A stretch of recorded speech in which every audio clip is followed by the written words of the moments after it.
Hello, my name is Olga Cardamon, and I'm the founder and CEO of Eagle Travel Tours to Russia. We do tours to Russia and we share the history and culture of our country with our guests. And now that we're all stuck at home during the time of COVID, I'm making these videos. This is a series of videos about Russian history, about our royal family, the Romanovs, so that you can learn a little bit more about Russia from the comfort of your own home. And in my previous video, I started my series about the Romanovs by telling you about Peter the Great. And before I share a little bit more about them, I want to show you this book. It's called the Romanovs.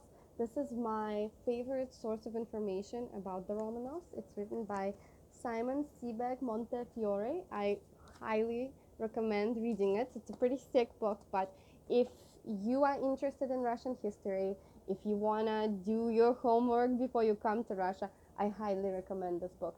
It's written with great knowledge of facts, yet it's really entertaining and captivating. So I highly recommend this book, and I'm even going to read a little bit from this book when I tell you about one of the empresses that I'm sharing with you about today. Anyway, since last time I told you about Peter the Great, today I'm going to share about three wonderful empresses, three ladies who ruled our country after Peter the Great's death. And you heard a little bit about two of them in my previous video. I told you about Catherine I, who was Peter the Great's second wife, and Empress Elizabeth, who was Peter the Great's daughter. And today I'm going to tell you a little bit more about their rule and one more surprise empress. The first one is Catherine I, who was the second wife of Peter the Great, the woman for whom he left his first wife. Even though Catherine was not of noble origin, she was from Sweden, she was a Catholic lady, and as I said, he was already married. That did not stop him from marrying this woman. And when I am in St. Petersburg with my guests and I tell them that I'm about to show them the picture of this woman, they get really excited because they want to know, what did she look like? This amazing woman. And here's her portrait. You can see it now. And people usually get surprised because she wasn't that gorgeous of a lady. But I say that for Peter the Great, her personality was much more important. She was a fierce woman. She accompanied Peter to his military campaigns. She could ride a horse. She helped Peter around the house. For example, she would darn his socks or do his laundry. And she had a special secret head massage technique. When Peter the Great was angry, she would take his head and put it on her lap and just start massaging his head, which would put him to sleep. And he would sleep for hours, and she would sit with his head on her lap without any movement until he would wake up and feel refreshed and not that stressed anymore. How amazing, right? She was pretty awesome. And she got to rule our country for a year after Peter the Great's death. Even though he left no last will, Russian aristocracy really favored Catherine, and they kind of pushed her to the throne, so she got to rule. In Russia, she was known as the Russian Cinderella, the woman who had no noble blood but still became the ruler of our country. At first, when she got the throne, she wanted to be a good ruler, and she told the council that she wanted to see reports from them every Friday. But really soon, she realized that she wasn't hardworking enough to look through all of the paperwork, and the period of her rule became mostly just a series of drinking and partying. She also considered herself quite a prankster, and there was a famous legend that one day all of the bell towers in St. Petersburg started ringing fire. Everyone got super scared and running out of their homes, but what happened, it was just a prank. Catherine I decided to just play a prank on the citizens of St. Petersburg, and that was that. After the death of Catherine I, it was unclear who would rule the country next. As I mentioned earlier, Peter the Great didn't leave any last will, and Catherine I didn't do that as well.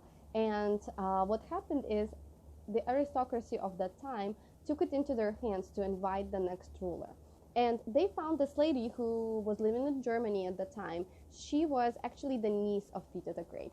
If you watched my previous video, you heard that Peter the Great had a brother and a sister, and when they were young, they actually ruled the country altogether. But his brother was really sick. And so his brother did have a daughter who married a German noble and moved to Germany, where she lived with him. They weren't rich, and she was actually really happy when messengers came from Russia asking her to come to Moscow and become the ruler. She wasn't a really good-looking woman, and in the book The Romanovs, there is a quote: "Now 37 years old, a swarthy, deep-voiced scowler, she had cheeks as big as a Westphalian ham, and a face that her mother's fool had compared to a bearded Muscovite.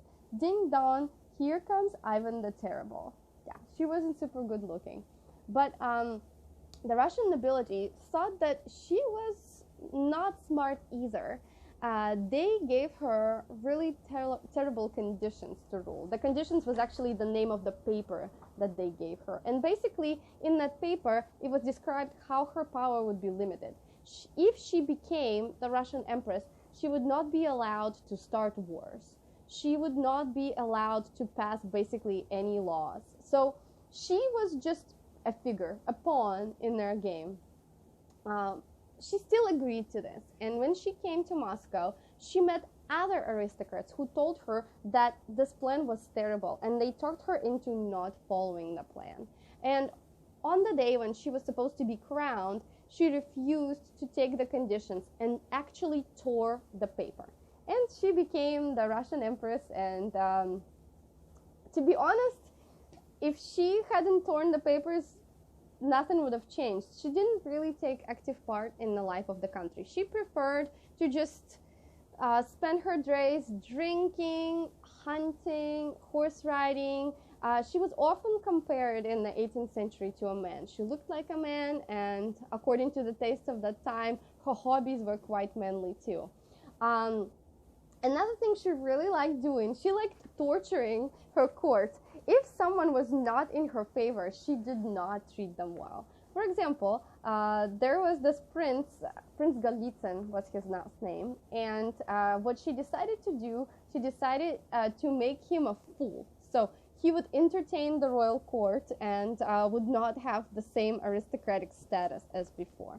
And one day, she decided to marry him off to another servant whose name was Buzhenina, which meant pork and onions, which was Anna's favorite dish. She organized a wedding for them, and everyone was supposed to attend, and it was kind of a mock wedding. Here is what the book The Romanovs says about it. The empress and a cavalcade of women in national dress from each of the barbarous races processed to the new winter palace in carriages pulled by dogs, reindeer, swine, and camels, followed by an elephant with a cage on its back containing Golitsyn and pork and onions. The empress led the couple onto the frozen Neva, which is our main river, to reveal an ice palace 33 feet high amid a fair of wonders, including an ice cannon that fired real shells and an elephant that projected water jets into the air. Inside their bridal palace, Anna showed the bridal fools a lavatory commode and, the big joke, a 4-poster bed with mattress and pillows all carved out of ice, but to the empress's glee, lacking any soft linen or bedclothes. The log fire was a trick as well, lit by naphtha. Leaving the frozen couple guarded by soldiers, Anna retired to the winter palace. They survived their wedding night, and pork and onions later produced 2 sons. So that was just one of the things that was happening during Anna's rule.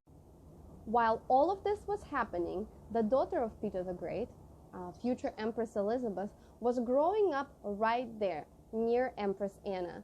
By the time she was 21, the royal army did not favor Anna at all, and they really, really liked Elizabeth. They wanted her to become the new empress, and that resulted in Elizabeth overthrowing Anna and becoming the new Tsarina, or the empress. And the period of Elizabeth's rule was completely different. It was known as the beautiful period, the peaceful period. She did not start any wars. She did not execute people. Instead, she just liked beautiful celebrations. And she left our country with an amazing cultural heritage.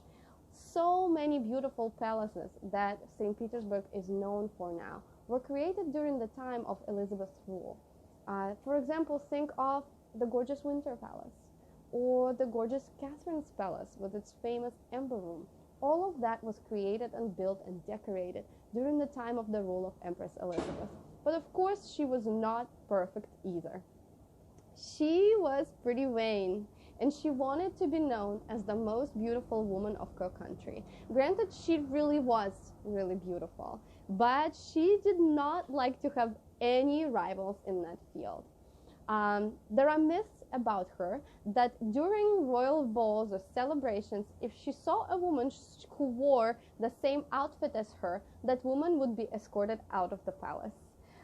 If she even suspected that any woman during those celebrations was trying to look better than her, or in fact did look better than her, that woman would be immediately humiliated. For example, she could come to that woman and cut off a piece of her hair or a piece of her dress, and obviously the woman would have to leave anyway. So she did not like any competition. Unfortunately, Empress Elizabeth never got to get married because she was considered still to be born out of wedlock. The church still did not recognize the marriage of her parents, Peter the Great and Catherine the First, since she was Catholic, and so unfortunately, Empress Elizabeth was quite lonely.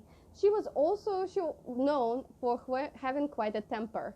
So she was ruling the country when the future Empress Catherine the Great came as a German bride for her nephew. And she was a really shy girl. She was new to the country, and Empress Elizabeth was known for terrorizing the new bride. That was another fascinating story, and I'm going to tell you about it in my next video, which is going to be about Catherine the Great. I really hope that you enjoyed this video, and I hope that you got to learn more about our royal family.